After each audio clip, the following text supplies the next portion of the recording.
Hello my lovely children and welcome back to my channel. Today we are going to start chapter number 2, Nutrition in Animals of class 7th. In last video we have discussed about the nutrition in plants. Plants के बारे हम अच्छी तरह discussion कर चुके हैं कि वो अपना न्यूट्रिशन किस तरह लेते हैं. अगर हम उसको हल्का सा रिवाइज करें, प्लांट्स अपना फूड खुद बना सकते हैं. Plants can make their own food. वो अपना फूड क्यों बना सकते हैं? क्योंकि उनके अंदर एक ग्रीन कलर का पिगमेंट उनकी लीव्स में प्रेजेंट होता है, जिसे हम क्लोरोफिल कहते हैं. उसके कारण ये अपना फूड खुद बना सकते हैं. पर जो एनिमल्स होते हैं इनको डिपेंड रहना पड़ता है किनके ऊपर? Plants and animals both. Plants और एनिमल्स दोनों के ऊपर अपने न्यूट्रिशन के लिए, अपने फूड के लिए इनको डिपेंड रहना पड़ता है. प्लांट से आप अच्छी तरह जानते हो, जैसे कि अगर हम ह्यूमन बीइंग की बात करें तो हमें wheat, rice etcetera, fruits, vegetables, बहुत कुछ हमें प्लांट से मिलता है. पर एनिमल से हमें क्या फूड मिलता है? जैसे कि egg, meet etcetera.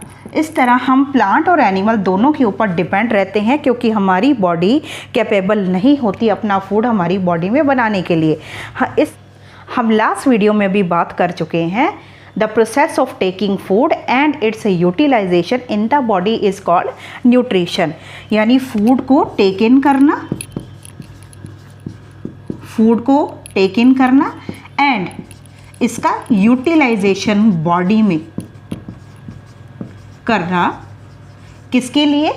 Energy, growth, body parts को रिपेयर करने के लिए फूड का यूटिलाइजेशन करना. बॉडी के अंदर फूड को टेक इन करना, यानी मोड ऑफ टेकिंग फूड, इसी को हम कहते हैं nutrition.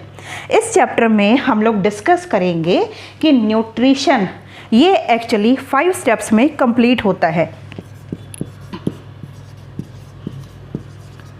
Nutrition takes in 5 steps. ये कौन कौन से 5 स्टेप्स हैं जिनमें न्यूट्रिशन कंप्लीट होता है? अगर हम सबसे पहले बात करें, उसे हम कहते हैं ingestion. Second, digestion. Third, absorption. Fourth, assimilation. Last and fifth, egestion.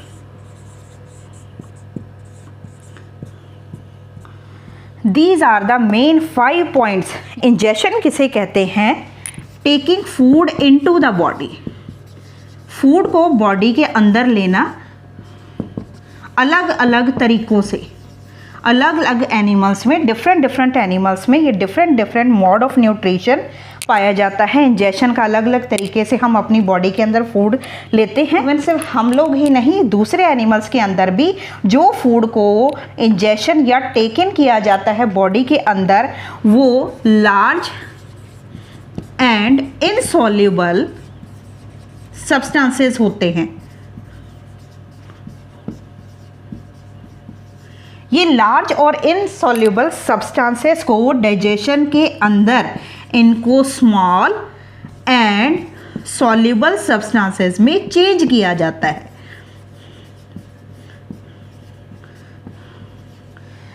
यानी फूड पार्टिकल्स को या फूड के कंपोनेंट्स को डिसॉल्व कर दिया जाता है.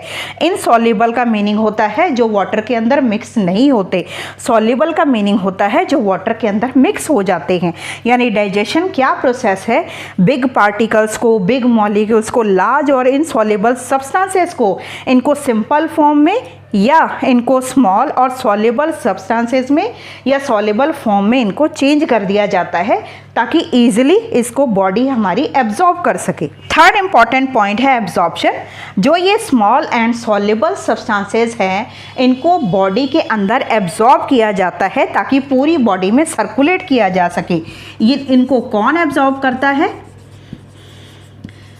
अगर हम ह्यूमन बीइंग की बात करें तो इसको ब्लड के ज़रिए एब्जॉर्ब किया जाता है और ब्लड के ज़रिए इसको पूरी बॉडी में सर्कुलेट किया जाता है। कहाँ से इसको एब्जॉर्ब किया जाता है, later on we will discuss about it. हम इसके बारे में बात करेंगे, डाइजेस्टिव सिस्टम के बारे में बात करेंगे जब हम। ये हमारी स्मॉल इंटेस्टाइन से एब्जॉर्ब किया जाता है, डायरेक्टली ब्लड में चला जाता है। ब्लड में फूड के एब्जॉर्ब होने के बाद ये पहुंच जाता है हमारी बॉडी की हर एक सेल तक। एसिमिलेशन का मीनिंग क्या होता है, जब ये फूड स्मॉल और सॉल्युबल फॉर्म में जब हमारी बॉडी की सेल तक पहुंचता है तो हमारी बॉडी की हर एक सेल में इसको यूज़ किया जाता है। किसके लिए यूज़ किया जाता है? It is used by cells. किसके लिए यूज़ किया जाता है इसको? For energy, growth and repair of body part. हमारी बॉडी के पार्ट्स को रिपेयर करने के लिए, हमारी बॉडी की ग्रोथ के लिए और हमारी बॉडी को डेली रूटीन में जो एनर्जी की ज़रूरत है उसके लिए इन सेल्स के द्वारा जब इसको यूज़ किया जाता है फूड को, तो इसको हम कहते हैं एसिमिलेशन। लास्ट पॉइंट है इजेशन। इजेशन का मीनिंग क्या होता है? जब ये पूरा फूड एब्जॉर्ब हो जाता है तो इसमें से जो वेस्ट प्रोडक्ट या वेस्ट फॉर्म बचती है जो फूड की, उसको बॉडी से रिमूव करना।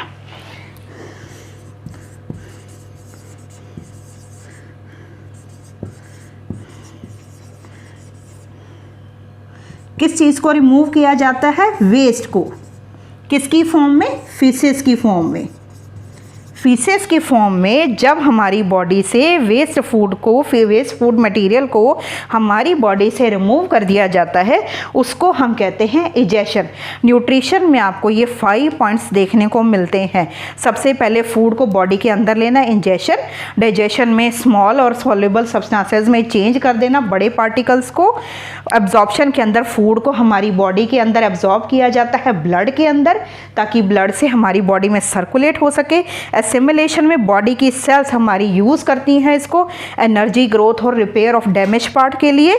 और इजेशन में जब लास्ट में जो वेस्ट पार्ट बचता है फूड का, जो हमारी बॉडी यूज़ नहीं कर पाती, उसको बॉडी से रिमूव कर दिया जाता है, उसको हम कहते हैं egestion.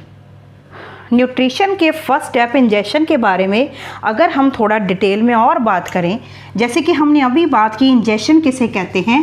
Taking food into the body. Food को बॉडी के अंदर लेना।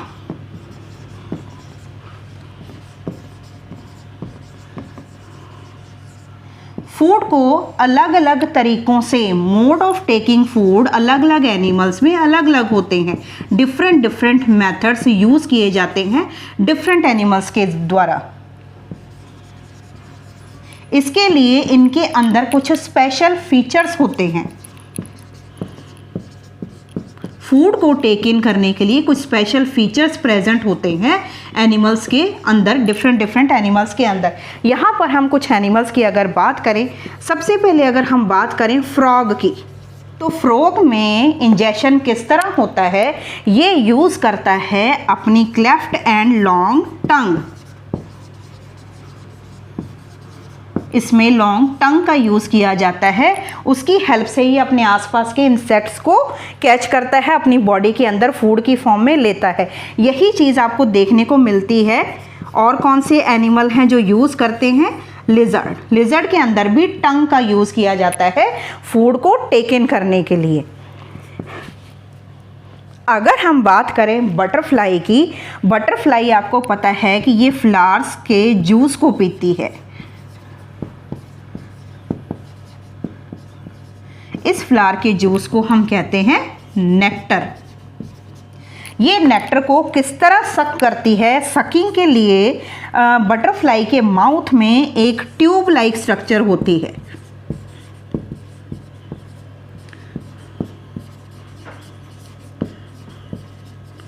इस ट्यूब लाइक स्ट्रक्चर से बटरफ्लाई फ्लावर्स के नेक्टर को अपनी बॉडी में सकिन करती है। सकिंग करने के बाद इसको ये यूज़ करती है फूड की फॉर्म में। इसके अलावा अगर हम बात करें ईगल की, ईगल की आपने एक स्पेशलिटी देखी होगी, इसकी जो बीक होती है वो हुक्ड होती है।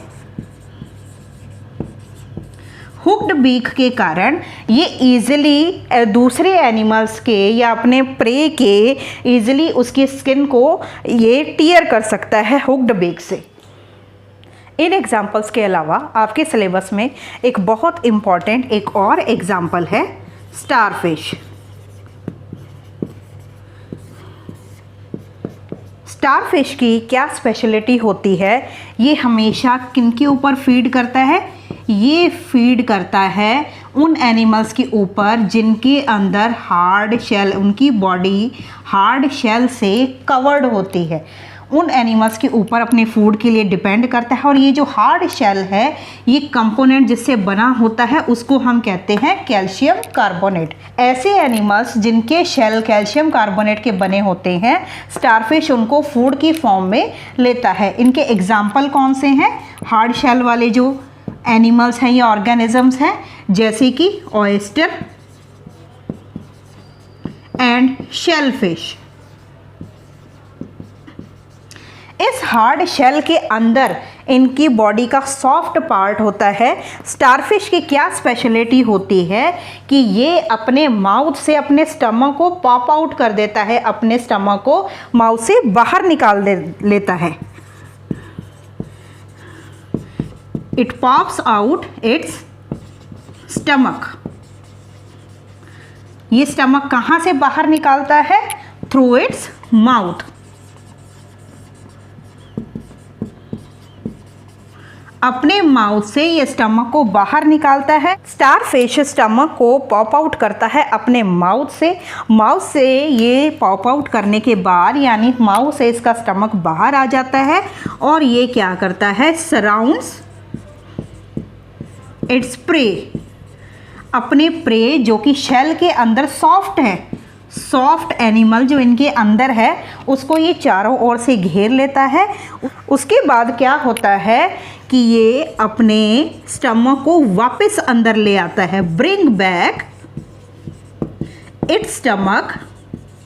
अपने स्टमक को ये वापस ले आता है इस प्रे के साथ अपनी बॉडी के अंदर माउथ से। उसके बाद ये जो सॉफ्ट प्रे है, ये धीरे धीरे इसकी बॉडी के अंदर डाइजेस्ट होता रहता है।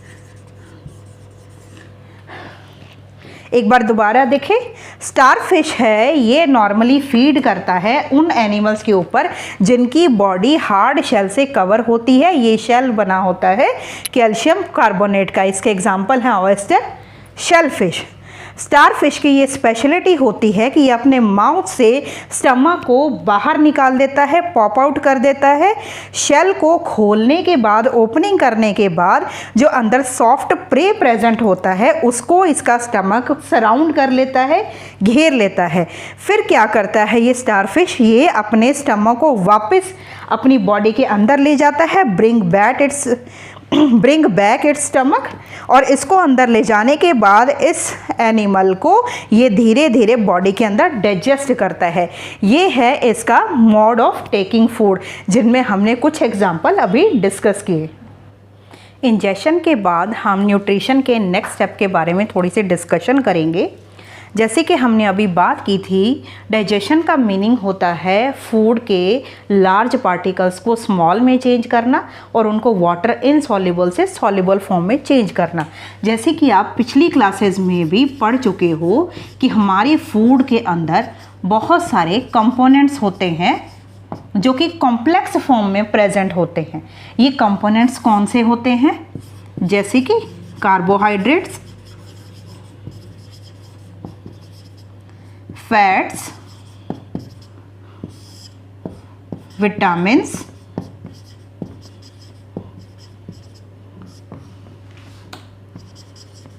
Minerals and protein.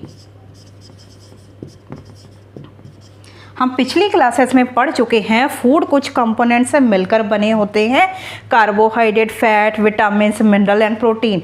ये जो फूड के कंपोनेंट्स होते हैं ये सभी के सभी लार्ज मॉलिक्यूल्स होते हैं और ये वाटर इनसॉल्युबल होते हैं, यानी ये वाटर में डिसॉल्व नहीं हो सकते। कंपोनेंट्स को हमारी जो स्मॉल इंटेस्टाइन है ये इनको डायरेक्टली इनको एब्जॉर्ब नहीं कर सकती,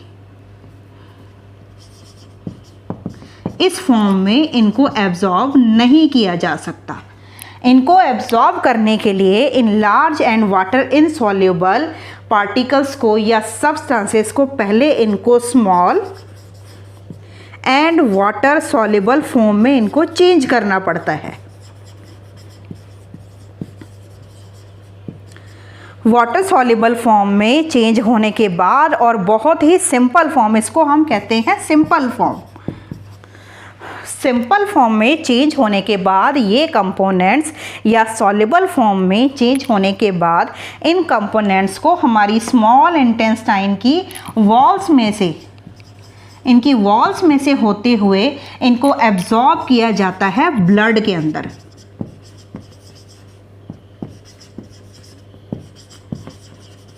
ये हमारे ब्लड में एब्जॉर्ब होते हैं जब ये इनको पूरी तरह से सिंपल फॉर्म में चेंज कर दिया जाता है। यानी डिज़ोल्विंग फॉर्म में फूड को चेंज करना ही डाइजेशन होता है। डाइजेशन के अंदर आपको दो तरह के मेथड देखने को मिलेंगे, एक फिजिकल मेथड और एक केमिकल मेथड। फिजिकल मेथड जैसे कि नाम से ही पता लग रहा है, फिजिकल मेथड में क्या किया जाता है, इन कंपोनेंट्स को या हमारे फूड को च्यू किया जाता है, च्यूइंग की जाती है, ग्राइंडिंग की जाती है। यानी इनके पार्टिकल्स को मैकेनिकली, सिर्फ मैकेनिकली इनको छोटे पीसेस में डिवाइड कर दिया जाता है, इन फूड को या इन फूड के कंपोनेंट्स को। इसको हम कहते हैं फिजिकल मेथड। फिजिकल मेथड के बाद अगर हम बात करें केमिकल मेथड की, केमिकल मेथड का मीनिंग होता है addition of digestive juices.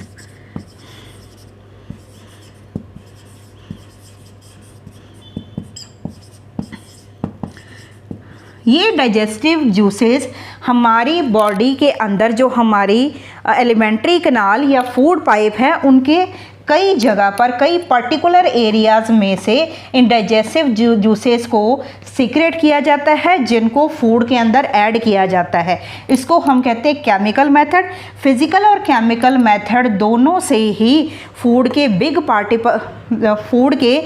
Particles को स्मॉल पार्टिकल्स में इनसॉल्युबल से सॉल्युबल में चेंज करने के बाद हमारी बॉडी की स्मॉल इंटेस्टाइन की वॉल में से होता हुआ ये ब्लड में चला जाता है और ये ब्लड से हमारी बॉडी की हर एक सेल तक पहुंचाया जाता है, हमारी बॉडी में इसको सर्कुलेट किया जाता है।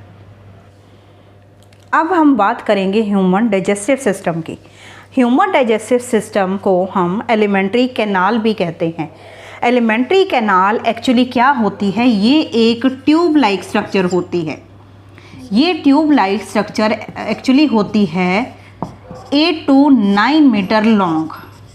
ये हमारी बॉडी में 8 से 9 मीटर तक लॉन्ग ये पाइप लाइक या ट्यूब लाइक एक स्ट्रक्चर होती है।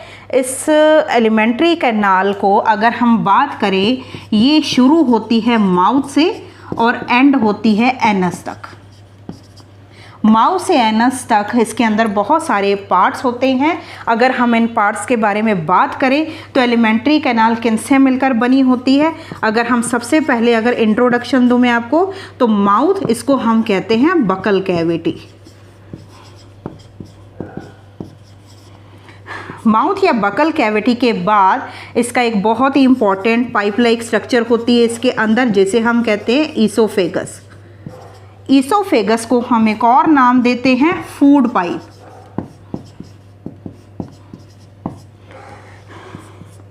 उसके बाद नेक्स्ट इंपॉर्टेंट पार्ट है एलिमेंट्री कैनाल का स्टमक, फिर आती है स्मॉल इंटेस्टाइन। स्मॉल इंटेस्टाइन के बाद नेक्स्ट इंपॉर्टेंट पार्ट है लार्ज इंटेस्टाइन, फिर आता है रेक्टम एंड लास्ट ओपनिंग है जो एलिमेंट्री कैनाल की उसे हम कहते हैं एनस। फर्स्ट ओपनिंग है एलिमेंट्री कैनाल को, उसको माउथ कहा जाता है या बकल कैविटी, और लास्ट ओपनिंग को हम कहते हैं एनस। ये कुछ इंपॉर्टेंट पार्ट हमें एलिमेंट्री कैनाल में देखने को मिलते हैं। एलिमेंट्री कैनाल में इन पार्ट्स के अलावा कुछ इम्पॉर्टेंट और भी बहुत सारी चीज़ें होती हैं, जैसे कि इनके अंदर कुछ ग्लैंड्स भी काम करती हैं फूड को डाइजेस्ट करने के लिए। ये ग्लैंड्स कौन कौन सी हैं? सलाइवरी ग्लैंड्स जो कि प्रेजेंट होती हैं हमारी बकल कैविटी में या माउथ में, ये 3 पेयर होती हैं। इसके अलावा नेक्स्ट इंपॉर्टेंट ग्लैंड है लिवर। फिर इंपॉर्टेंट ग्लैंड है जो एलिमेंट्री कैनाल में अपना रोल प्ले करती है, पैनक्रियास। इन 3 ग्लैंड्स के अलावा स्टमक एंड इंटेस्टाइन की अपनी वॉल, इंटेस्टाइनल वॉल से भी कुछ डाइजेस्टिव जूसेस सीक्रेट किए जाते हैं। ये क्या करते हैं सारी ग्लैंड्स या स्टमक और इंटेस्टाइनल की वॉल हैं, ये क्या काम करती हैं? ये पोर करने का काम करती हैं डाइजेस्टिव जूसेस को।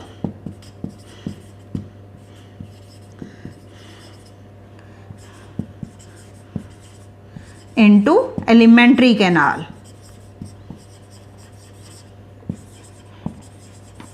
एलिमेंट्री कैनाल में डाइजेस्टिव जूसेस को टाइम टू टाइम ये पोर करने का काम करती हैं। किसकी हेल्प से? डक्ट या पाइप लाइक स्ट्रक्चर की हेल्प से ये अपने डाइजेस्टिव जूसेस को एलिमेंट्री कैनाल के इन पार्ट्स में टाइम टू टाइम सीक्रेट करती हैं। जो मेन ग्लैंड्स हैं वो है salivary glands, liver, pancreas.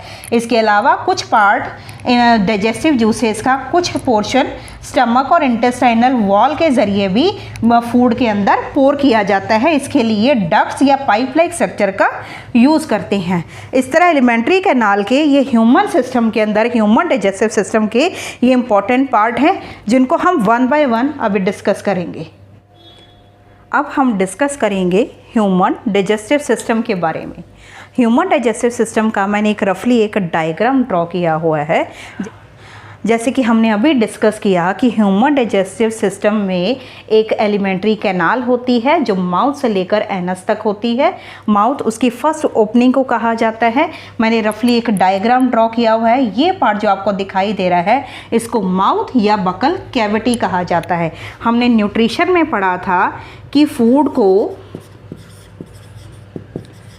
Taking food into the body, उसे हम कहते हैं न्यूट्रिशन। ह्यूमन बीइंग में ये फूड को बॉडी के अंदर लिया जाता है माउथ के ज़रिए। माउथ से फूड को टेक इन किया जाता है। माउथ के अंदर आपको 3 इंपॉर्टेंट पार्ट देखने को मिलते हैं, टीथ, टंग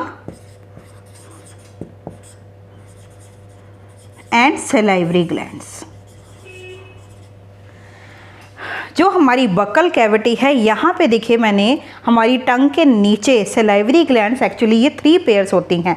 पहले अगर हम बात करें टीथ की, टीथ क्या काम करते हैं? ये फिजिकल या मैकेनिकली ये फूड को क्या काम करते हैं? ये स्मॉल पीसेज में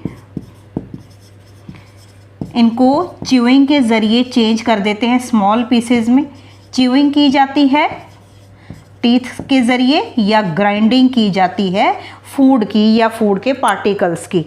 उसके बाद जो टंग है ये क्या काम करती है? ये टंग हमारे फूड को मिक्स करने के लिए काम में आती है, mixing the food with saliva.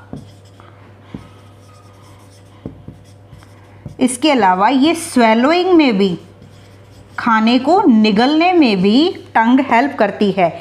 ये सलाइवा क्या होता है? ये हमारे टंग के नीचे 3 पेयर्स सलाइवरी ग्लैंड्स प्रेजेंट होती हैं। इन सलाइवरी ग्लैंड से एक लिक्विड या एक जूस सीक्रेट होता है जिसको हम कहते हैं सलाइवा। ये सलाइवा क्या काम करता है, जैसे ही हम फूड को टेक इन करते हैं या च्यूइंग या ग्राइंडिंग कर रहे होते हैं तो ये सलाइवा हमारे फूड के अंदर प्रेजेंट स्टार्च को ये पार्शली चेंज कर देता है शुगर के अंदर।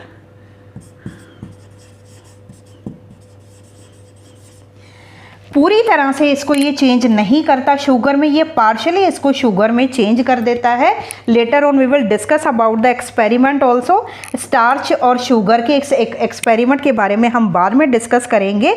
जो ये सलाइवा का मेन काम होता है स्टार्च को पार्शली डाइजेस्ट कर देना।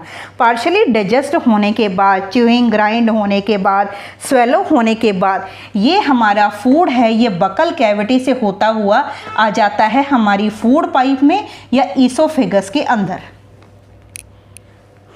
माउथ या बकल कैविटी के बाद हम बात करेंगे ह्यूमन डाइजेस्टिव सिस्टम के सेकंड इम्पॉर्टेंट पार्ट की, जिसे हम कहते हैं ईसोफेगस या फूड पाइप कहा जाता है इसको। ईसोफेगस एक पाइप लाइक स्ट्रक्चर है, एक पाइप लाइक स्ट्रक्चर है ये। इसमें किसी भी तरह का कोई डाइजेशन नहीं होता। जो ईसोफेगस हैं इनकी मसल्स के अंदर कुछ स्पेशलिटीज़ होती हैं कि ये alternate relaxation and contraction show करती हैं। इनके अंदर कॉन्ट्रैक्शन एंड रिलैक्सेशन ये बारी बारी से चलता है जब इनके अंदर फूड आ जाता है। इन मसल्स के अल्टरनेशन, कॉन्ट्रैक्शन और रिलैक्सेशन को हम एक नाम देते हैं, उसे हम कहते हैं पेरिस्टालसिस। इससे क्या होता है कि जो ईसोफेगस की मसल्स हैं इनमें एक वेव लाइक मूवमेंट देखने को मिलता है। इस वेव लाइक मूवमेंट के कारण क्या होता है कि फूड को पुश किया जाता है आगे। Food pushes towards the stomach. जब ईसोफेगस की मसल्स में अल्टरनेट कॉन्ट्रैक्शन और रिलैक्सेशन होगा यानी पेरिस्टालसिस होगा तो क्या होगा कि फूड आगे की तरफ जाता हुआ लास्ट में पहुंच जाता है, स्टमक के अंदर एंटर कर जाता है। ईसोफेगस में किसी भी तरह का कोई डाइजेशन नहीं होता, ये सिर्फ फूड को बकल कैविटी से स्टमक तक ले जाने का काम करता है। या फिर हम कह सकते हैं कि ईसोफेगस क्या करता है, ये कनेक्ट करता है किसको,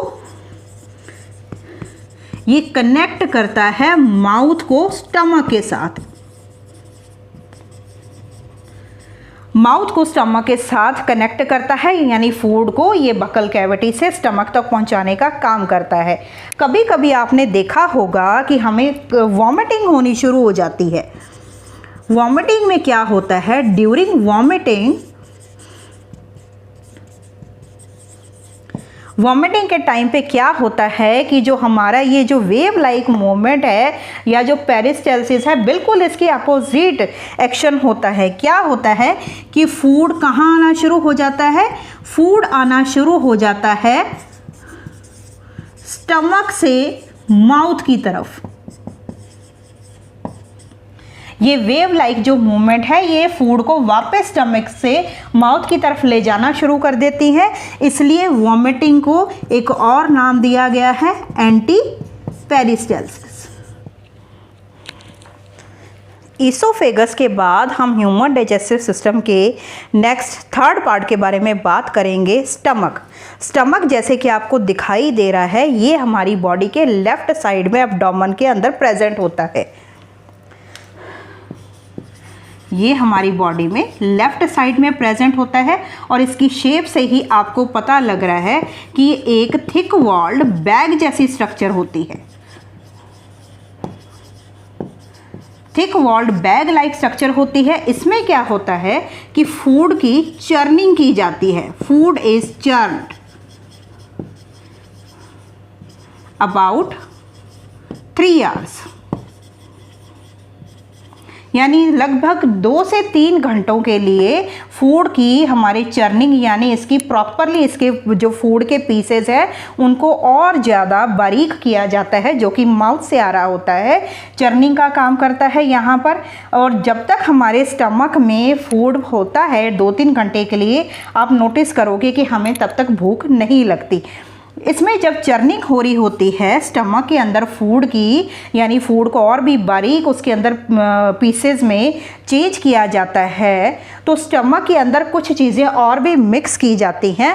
अगर हम देखें स्टमक में से कौन कौन सी चीज़ें सीक्रेट की जाती हैं या रिलीज़ की जाती हैं, स्टमक में से रिलीज़ होने वाली इंपॉर्टेंट चीज़ें हैं mucus, hydrochloric acid and digestive juices.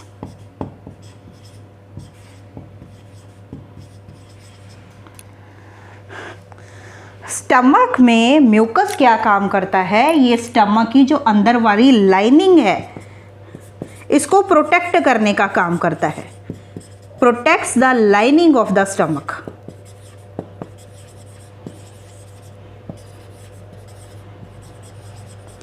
ये किससे प्रोटेक्ट करने का काम करता है म्यूकस? एक्चुअली ये अपने ही सिक्रेशन हाइड्रोक्लोरिक एसिड से म्यूकस अपनी जो अंदर वाली लाइनिंग है या वॉल है स्टमक की उसको प्रोटेक्ट करता है। जो हाइड्रोक्लोरिक एसिड है इसका काम होता है किल्स द बैक्टीरिया। अगर हमारे फूड के अंदर कुछ बैक्टीरिया गलती से एंटर हो जाते हैं जो हमारे लिए बहुत हार्मफुल होते हैं, उनको ये मारने का भी काम करता है, प्लस ये एसिडिक मीडियम भी देता है। किसके लिए एसिडिक मीडियम की ज़रूरत होती है? हमने बात की थी कि हमारे फूड के अंदर कुछ इंपॉर्टेंट कंपोनेंट्स होते हैं जिनमें एक होता है प्रोटीन। ये एसिडिक मीडियम जब तक प्रोटीन को नहीं मिलेगा तब तक ये इसको सिंपल फॉर्म में चेंज नहीं किया जा सकता। प्रोटीन को डाइजेस्ट करने के लिए हाइड्रोक्लोरिक एसिड एसिडिक मीडियम देता है, प्लस ये बैक्टीरिया को मारने का काम करता है। इसके अलावा जो डाइजेस्टिव जूसेस हैं ये काफ़ी हद तक क्या काम करते हैं, कंपोनेंट्स को ये सिंपल फॉर्म में चेंज करने का काम करते हैं ताकि आगे ये स्मॉल इंटेस्टाइन में जाकर इनका अच्छी तरह से डाइजेशन हो सके। डाइजेस्टिव जूसेस, हाइड्रोक्लोरिक एसिड और म्यूकस, ये 3 सिक्रेशन स्टमक में सीक्रेट किए जाते हैं। प्लस यहाँ पर जो फूड पार्टिकल्स बड़े रह जाते हैं उनकी चर्निंग या उनको बारीक पीसेस में डिवाइड किया जाता है। इसमें कम से कम 3 घंटे 3 आवर्स का टाइम इसमें यूटिलाइज होता है। जैसा कि आप लोग देख रहे हैं डायग्राम में, हमारी एलिमेंट्री कैनाल का सबसे वाइडेस्ट पार्ट जो है वो है स्टमक, जिसको हम बैग लाइक स्ट्रक्चर कहते हैं। ये हमारी एलिमेंट्री कैनाल का या डाइजेस्टिव सिस्टम का वाइडेस्ट पार्ट होता है।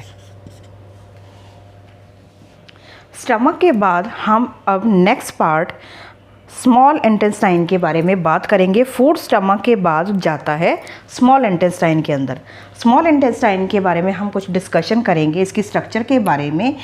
जो स्मॉल इंटेस्टाइन है ये हमारी बॉडी में 7 to 7.5 मीटर लॉन्ग होती है। आप एक चीज़ नोटिस करोगे कि ये 7 से लेकर 7.5 मीटर लॉन्ग होने के बावजूद इसका नाम स्मॉल इंटेस्टाइन क्यों है? क्योंकि ये आप नोटिस करोगे डायग्राम में भी ये एक नैरो ट्यूब लाइक स्ट्रक्चर होती है। बहुत नैरो होने के कारण इसको स्मॉल इंटेस्टाइन कहा जाता है।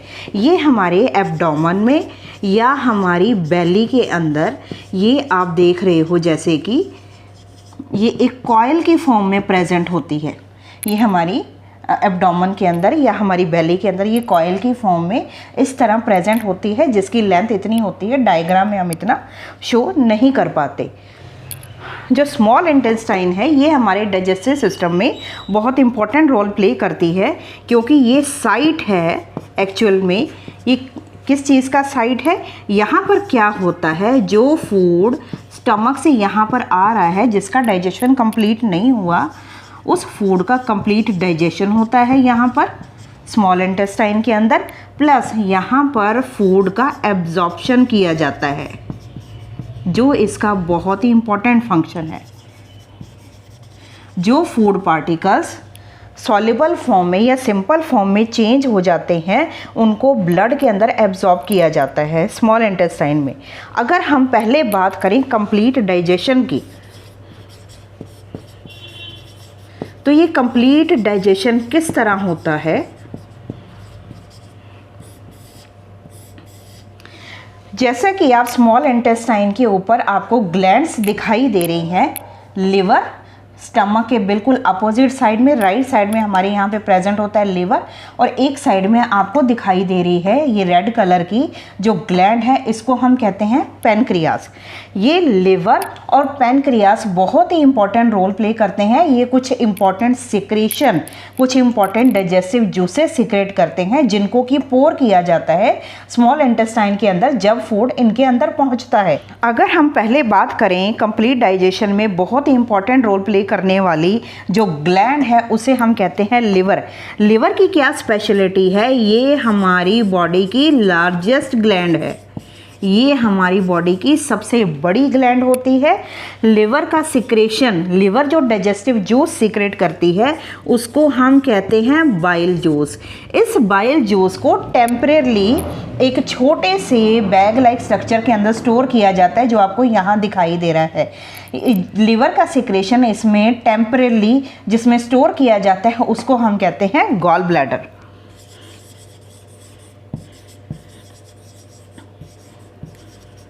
गॉल ब्लैडर में ये टेम्परेली स्टोर किया जाता है, बाद में इसका यूज़ किया जाता है गॉल ब्लैडर से स्मॉल इंटेस्टाइन में इस जूस को पहुंचाने के लिए।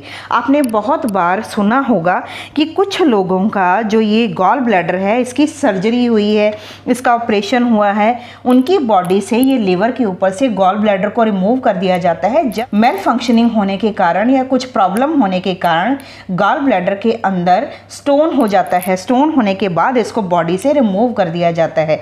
ये जो बाइल जूस है ये किस काम आता है, ये बाइल जूस एक्चुअली हमारे फैट के डाइजेशन में काम, ये फैट को डाइजेस्ट करने के काम आता है। बाइल जूस कैसे फैट को डाइजेस्ट करता है, ये फैट को जो कि कॉम्प्लेक्स सब्सटेंस है, बिग मॉलिक्यूल्स है, इनको बहुत ही टाइनी ड्रॉपलेट्स में चेंज कर देता है। ये बाइल जूस इनको टाइनी ड्रॉपलेट्स में चेंज कर देता है ताकि इजीली इसको डाइजेस्ट किया जा सके, या इजीली फैट को सिंपल फॉर्म में चेंज करने के बाद इसको ब्लड में एब्जॉर्ब किया जा सके। एक बार देखें लिवर के बारे में। लिवर हमारी बॉडी की सबसे बड़ी ग्लैंड है जो कि अपना एक सिक्रेशन या डाइजेस्टिव जूस सिक्रेट करती है, जिसको हम कहते हैं बाइल जूस। ये bile juice temporarily gall bladder एक छोटा सा बैग है जिसके अंदर टेम्परेली इसको स्टोर किया जाता है। स्टोर करने के बाद इसको कब यूज़ किया जाता है, जब फूड हमारे स्मॉल इंटेस्टाइन में पहुंचता है। इसका काम क्या है, बाइल जूस का काम होता है फैट को डाइजेस्ट करना या इसको छोटे छोटे ड्रॉपलेट्स में चेंज करना, ताकि ये ईजिली इसको डाइजेस्ट किया जा सके जो आगे जो भी एक्शन होंगे। लिवर के बाद हम नेक्स्ट जो ग्लैंड की बात करेंगे, स्टमक के बिल्कुल जो नीचे आपको दिखाई दे रही है पैनक्रियास। जैसा कि आप देख रहे हो कि स्टमक आगे कनेक्टेड है स्मॉल इंटेस्टाइन से। स्टमक से पार्शियली डाइजेस्टेड फूड आता है स्मॉल इंटेस्टाइन में, जहां पर इसका कंप्लीट डाइजेशन होता है। पहले हमने बात की थी लिवर के बारे में। लिवर फैट के डाइजेशन में हेल्प करता है, उसको टाइनी ड्रॉपलेट्स में चेंज करता है। अब नेक्स्ट जो ग्लैंड की हम बात करेंगे वो है पैनक्रियास।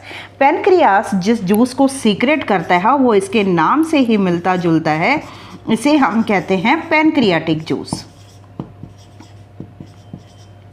लिवर के बाइल जूस से जो फैट है टाइनी ड्रॉपलेट्स में चेंज हुआ, उस फैट को ये क्या करता है, पैनक्रियाज या पैनक्रियाटिक जूस, ये जब इसको स्मॉल इंटेस्टाइन में पोर किया जाता है कंप्लीट डाइजेशन के लिए, तो इस फैट को चेंज किया जाता है फैटी एसिड्स एंड ग्लिसरॉल के अंदर। फैट का कंप्लीट डाइजेशन करता है पैनक्रियाटिक जूस। इसके अलावा आपको पता है कि हमारे कुछ इंपॉर्टेंट कंपोनेंट्स जो हमारे फूड में प्रेजेंट होते हैं, कार्बोहाइड्रेट एंड प्रोटीन, इनको भी ये सिंपल फॉर्म के अंदर चेंज कर देता है पैनक्रियाटिक जूस। अब ये लिवर और पैनक्रियास के एक्शन के बाद अब स्मॉल इंटेस्टाइन की अपनी जो वॉल है, इंटेस्टाइनल वॉल है, उसमें से भी जूस सीक्रेट होता है, डाइजेस्टिव जूस सीक्रेट होता है।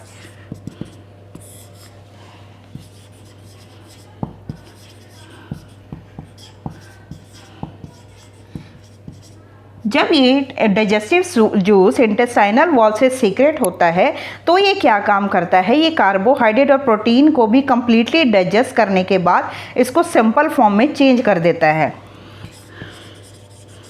कार्बोहाइड्रेट को ये चेंज कर देता है शुगर के अंदर, सिंपल शुगर, या जिसको हम कहते हैं ग्लूकोज। ग्लूकोज के अंदर चेंज कर देता है और प्रोटीन को ये चेंज कर देता है अमीनो एसिड्स के अंदर।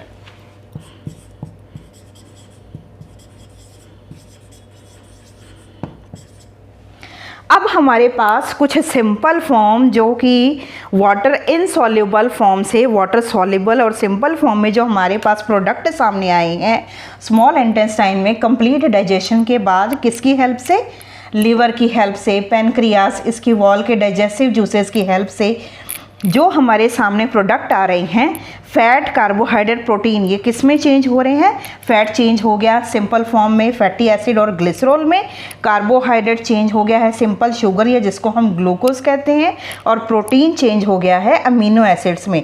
अब ये जो सिंपल फॉर्म है इनको ईजिली हमारी स्मॉल इंटेस्टाइन की वॉल इसको ईजिली एब्जॉर्ब कर सकती है और ये ब्लड में चला जाता है। इनका एब्जॉर्प्शन कैसे होता है अब हम उनके बारे में बात करेंगे। उससे पहले हम एक बार बात करते हैं फैटी एसिड्स की।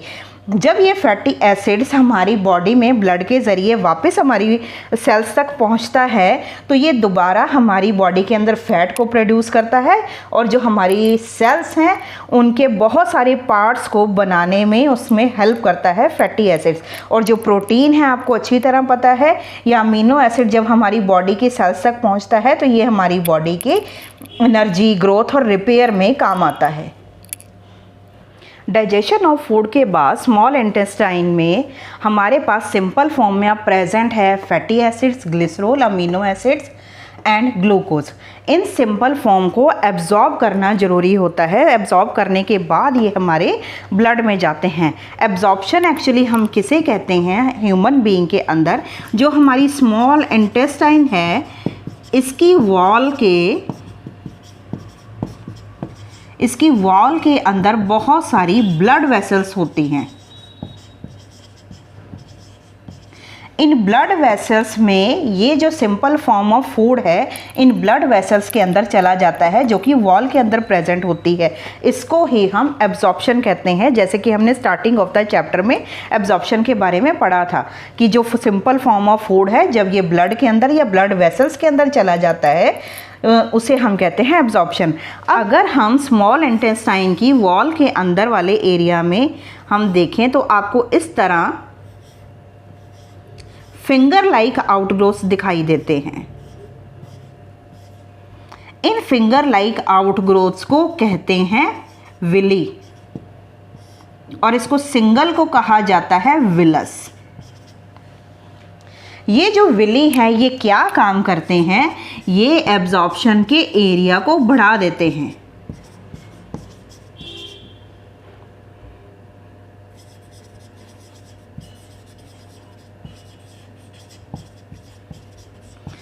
एब्जॉर्प्शन के एरिया को बढ़ा देते हैं जिससे क्या होता है, बहुत रैपिडली तेज़ी से एब्जॉर्प्शन होना शुरू हो जाता है।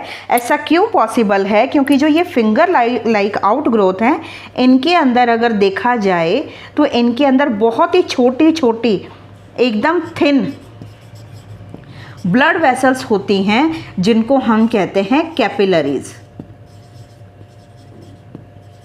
इन कैपिलरीज की हेल्प से ये जो सिंपल फॉर्म ऑफ फूड है वो बहुत ही रैपिडली, बहुत तेज़ी से ब्लड वेसल्स के अंदर पहुंच जाता ये जो सिंपल फॉर्म ऑफ फूड है, fatty acid, glycerol, amino acid, glucose, ये बहुत ही ईजिली रैपिडली ये हमारी ब्लड वेसल से होता हुआ, कैपिलरी से होता हुआ ये ब्लड के अंदर एब्जॉर्ब हो जाता है। उसके बाद ये जो जितना भी फूड है हमारी बॉडी की हर एक सेल तक पहुंचता है ब्लड के ज़रिए। ब्लड इसको लेके जाता है हमारी बॉडी की हर एक सेल तक। जब ये सेल तक पहुंचता है तो हमारी बॉडी की सेल्स इसको यूज़ करती हैं एनर्जी के लिए, ग्रोथ के लिए, या कोई डैमेज पार्ट को रिपेयर करने के लिए। इस प्रोसेस को हम कहते हैं एसिमिलेशन, जो कि हमने स्टार्टिंग ऑफ द चैप्टर में हमने इसको डिस्कस किया था। एसिमिलेशन का मीनिंग होता है जब बॉडी सेल्स इसका यूज़ कर रही हैं, जो फूड एब्जॉर्ब हो गया है। अब यहाँ पे क्या होता है, कंप्लीट एब्जॉर्प्शन, कंप्लीट डाइजेशन के बाद कुछ पार्ट ऑफ फूड बच जाता है जो कि हमारी बॉडी को ज़रूरत नहीं है, अनडाइजेस्टेड पार्ट है। वो स्मॉल इंटेस्टाइन से होता हुआ जो ये आपको पार्ट दिखाई दे रहा है, जिसे हम कहते हैं लार्ज इंटेस्टाइन, इसके अंदर पहुँच जाता है। अब हम डिस्कस करेंगे लार्ज इंटेस्टाइन के बारे में। स्मॉल इंटेस्टाइन के बाद अब हम बात करेंगे नेक्स्ट पार्ट लार्ज इंटेस्टाइन की। लार्ज इंटेस्टाइन जैसे कि आपको दिखाई दे रहा है, स्मॉल इंटेस्टाइन के कंपैरेटिवली ये थोड़ी वाइड ट्यूब है। लेंथ इसकी सिर्फ 1.5 मीटर होती है। सिर्फ 1.5 मीटर लॉन्ग होने के बावजूद इसको लार्ज इंटेस्टाइन इसलिए कहा जाता है क्योंकि ये स्मॉल इंटेस्टाइन के कंपैरेटिवली काफ़ी वाइड होती है। अब यहाँ पर लार्ज इंटेस्टाइन में क्या पहुँचता है, स्मॉल इंटेस्टाइन से जो अनडाइजेस्टेड फूड है, जो फूड वहाँ पर डाइजेस्ट नहीं हो सका, वो फूड पहुंचता है लार्ज इंटेस्टाइन में। यहाँ पे क्या होता है, अनडाइजेस्टेड फूड में से लार्ज इंटेस्टाइन के अंदर क्या काम करती हैं, जो लार्ज इंटेस्टाइन्स की वॉल है ये एब्जॉर्ब कर लेती हैं एक्स्ट्रा वाटर। एक्स्ट्रा वाटर को लार्ज इंटेस्टाइन में अब्जॉर्ब किया जाता है, जिसकी वजह से ये जो अनडाइजेस्टेड फूड है ये चेंज हो जाता है सेमी सॉलिड के अंदर। सेमी सॉलिड टाइप में ये फूड चेंज होने के बाद ये कुछ टेम्पररी के टाइम के लिए ये स्टोर हो जाता है रेक्टम के अंदर। ये आ जाता है फूड रेक्टम के अंदर, यहाँ पर इसको टेम्पररी स्टोर किया जाता है।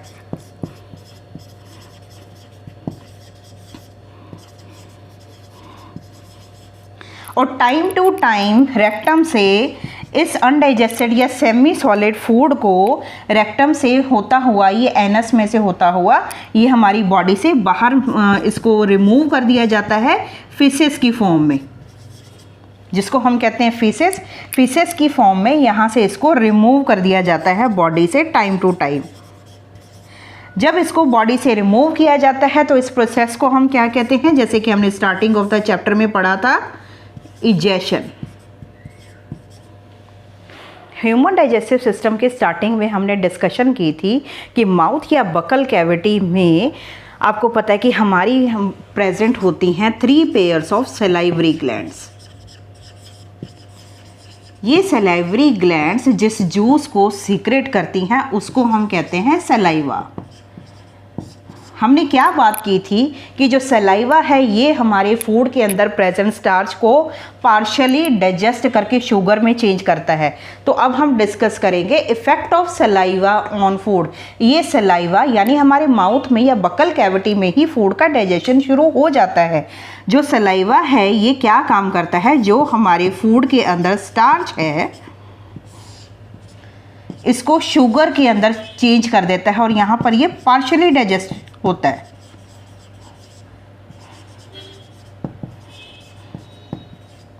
ये जो शुगर है इस शुगर की फॉर्म है माल्टोज। माल्टोज शुगर में स्टार्च को चेंज कर देता है सलाइवा, जो सलाइवरी ग्लैंड से हमारी माउथ या बकल कैविटी में प्रेजेंट होती है उससे सीक्रेट होने वाला डाइजेस्टिव जूस है। इसको हम कैसे प्रूव कर सकते हैं कि ये स्टार्च को शुगर में चेंज कर रहा है, इसके लिए हम एक एक्सपेरिमेंट करेंगे जिसमें हमने क्या करना है, 2 टेस्ट ट्यूब लेनी है। इन दोनों टेस्ट ट्यूब में हमने क्या करना है, अगर हम पहली टेस्ट ट्यूब की बात करें तो हम इसके अंदर क्रश्ड बॉइल्ड राइस डाल देंगे। इन क्रश बॉइल्ड राइस के अंदर हमने क्या करना है, 20 ml ऑफ वाटर डाल देना है। 20 ml ऑफ वाटर में हम इसको मिक्स करने की कोशिश करेंगे इन बॉइल्ड राइस को। आपने पहले भी फर्स्ट चैप्टर में भी आपने पढ़ा है कि जो स्टार्च का टेस्ट है, इसको करने के लिए जो हम सोल्यूशन यूज़ करते हैं उसको हम कहते हैं आयोडीन सोल्यूशन। आयोडीन सॉल्यूशन का यूज़ किया जाता है स्टार्च का टेस्ट करने के लिए। अब हम यहाँ क्या करेंगे, अब हम इसके अंदर डालेंगे कुछ ड्रॉप्स आयोडीन सॉल्यूशन की। आयोडीन सॉल्यूशन की जब हम कुछ ड्रॉप्स डालेंगे तो आप क्या देखोगे कि जो क्रश्ड बॉइल्ड राइस हैं इनका कलर हो जाएगा blue black. Blue black colour हमें दिखाई देता है, ब्लू ब्लैक कलर में चेंज हो जाता है। इट मीन्स कि जो हमारा फूड आइटम है इसके अंदर स्टार्च प्रेजेंट है, ये आयोडीन सॉल्यूशन ने प्रूव कर दिया। अब हम क्या करेंगे, दूसरे टेस्ट ट्यूब में भी हमने इन क्रश्ड बॉइल्ड राइस को ही डालना है, पर इसको च्यू करने के बाद, आफ्टर च्यू करने के बाद क्यों डालेंगे, ताकि इसमें क्या हो, कुछ सलाइवा का पार्ट इनके साथ आए, हमारे माउथ में से सलाइवा का कुछ पार्ट इन बॉइल्ड राइस के साथ आए। अब हमने सेम वही काम करना है। क्या करेंगे, हम 20 ml ऑफ वाटर डालेंगे इसमें। 20 ml ऑफ वाटर डालने के बाद हम इसको मिक्स करेंगे। सेम हमने अब क्या करना है, कुछ ड्रॉप्स डाल देनी है आयोडीन सॉल्यूशन की। जब हम सेकंड टाइम सलाइवा का मिक्स किया हुआ राइस या च्यू करने के बाद जब हम इन राइस को इसमें डालते हैं, तब आप देखोगे कि ये स्टार्च के टेस्ट को शो नहीं करता, यानी इसमें ब्लू ब्लैक कलर शो नहीं होता। ब्लू ब्लैक कलर शो ना होना, आयोडीन सॉल्यूशन का पॉजिटिव टेस्ट ना आना, ये प्रूव करता है कि हमारा जो सलाइवा है हमारे फूड के अंदर प्रेजेंट स्टार्च को इसने कन्वर्ट कर दिया है शुगर के अंदर। ये शुगर की फॉर्म जो होती है वो है माल्टोज, यानी ह्यूमन डाइजेस्टिव सिस्टम में हमारा जो डाइजेशन है वो हमारे माउथ से ही स्टार्ट हो जाता है, जिसमें फिजिकल और केमिकल दोनों मेथड से डाइजेशन शुरू हो जाता है। अगर आपको मेरी वीडियो पसंद आई हो तो मेरे चैनल को सब्सक्राइब करें, वीडियो को लाइक करें। Thank you very much.